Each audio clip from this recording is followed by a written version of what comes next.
Sunday. It's Sunday. Evacuate, reads the newspaper headline. Evacuate, say the TV anchors, looking not so pretty anymore. They look tired, a bit scared. The weatherman is no longer wearing a tie or jacket. His shirt sleeves are rolled up and he's sweating. His shirt's armpits are brown. The camera does a close-up of the weatherman's face. He says, "Evacuate." I put the crocheted sofa shawl over Mama Yaya. She's asleep in her favorite chair. She never went to bed.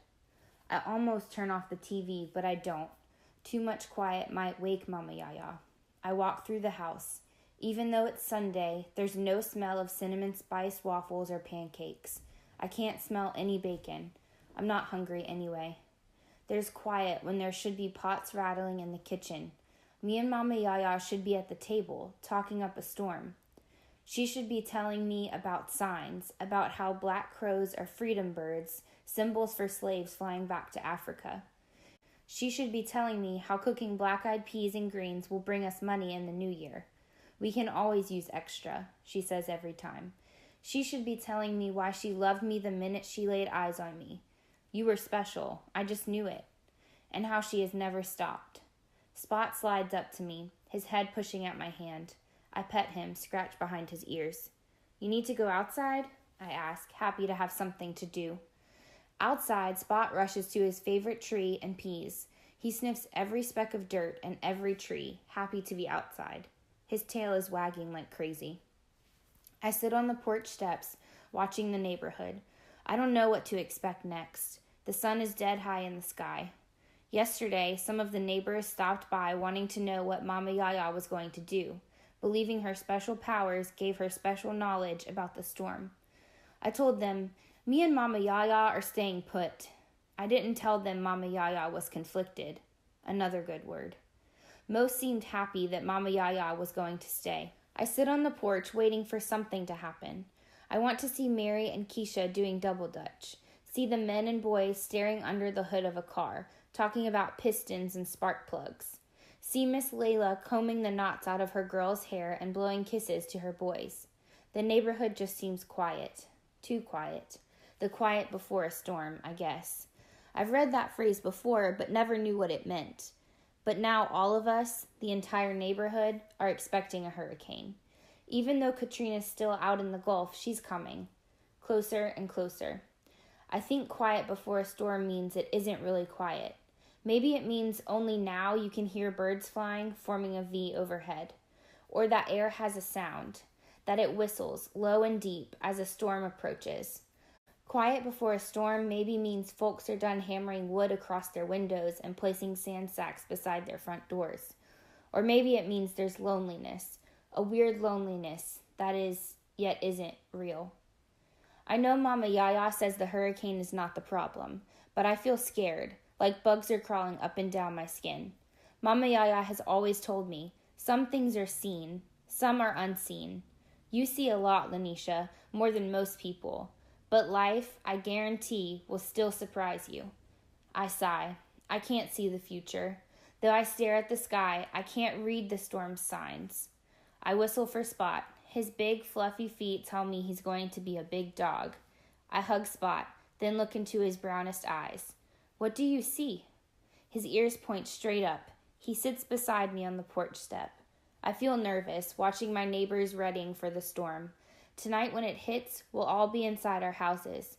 I wonder if they feel like I do, scared. If they worry about getting hurt or not having enough to eat. Afraid that like the big bad wolf, the wind might blow all our houses away.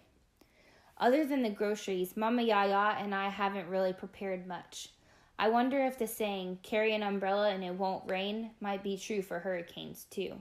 If I prepare for the worst, maybe the hurricane won't come. Besides, that's what grown-ups are doing, preparing. I'm thinking Mama Yaya can't afford for me to be a child no more.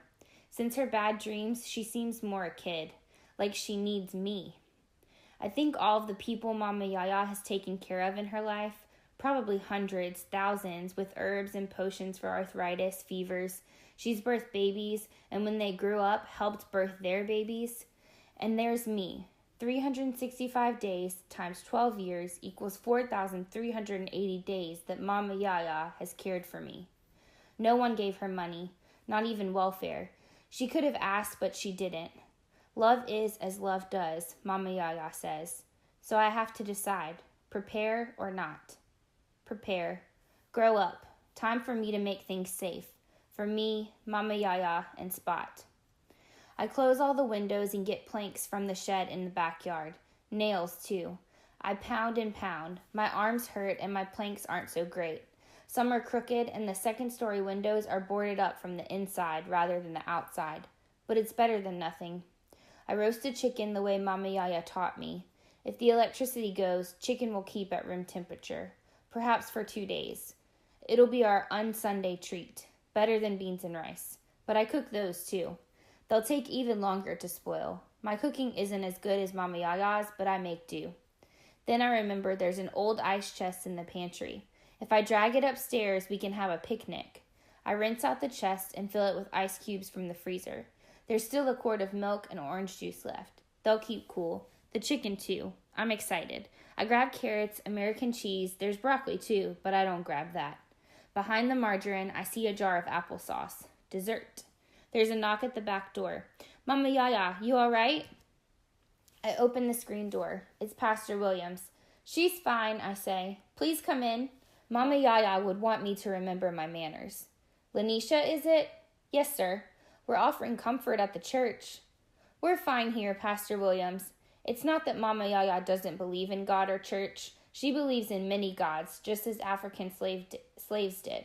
She says gods live in everything, in the whole wide world, so every place you are is holy. Pastor looks at me, curious like. I kept praying Dolores would bring you to be baptized. She never did. No, sir. I am surprised that he's called Mama Yaya Dolores. Dolores and I go way back. Went to school together when we were about your age. Is she all right? Yes, sir. She's resting upstairs. He blinks like an old owl. You've got everything you need? Food? Water? Yes, sir. Enough for a few days. Then, you ought to be just fine. Tell Dolores you and she are welcome at the church. I will, but I don't think she'll come. I don't think she will either. She follows faith in her own way. It's my duty to ask. You come if you've a mind, if the storm gets worse, more than you two can handle. Thank you. Pastor Williams turned away, then turned back. I could tell he was struggling, like he couldn't make up his mind whether to say something or not. Then he did. I knew your mother, too, you know. I hold my breath. She was a lovely girl. She wanted you very, very much. Did she go to your church? No, but once she visited me. You were about to be born. She said she liked the peace in my church. I licked my lips. She didn't talk much, he smiled. She said she liked the quiet, so I just sat beside her, prayed. A few nights later, you were born. Mama Yaya did let me bury her when she passed on, though. Have you visited her grave? I shake my head. I don't tell him that her ghost is upstairs. Let me know if you ever want to go. I'll take you and Mama Yaya to pay your respects. He opened the screen door, stepping down the stairs. Where? I say, pushing open the door. St. Louis Cemetery, number 2. They have a section for indigents. The sun is 3 o'clock in the sky. The hurricane, says the weatherman, will arrive this evening.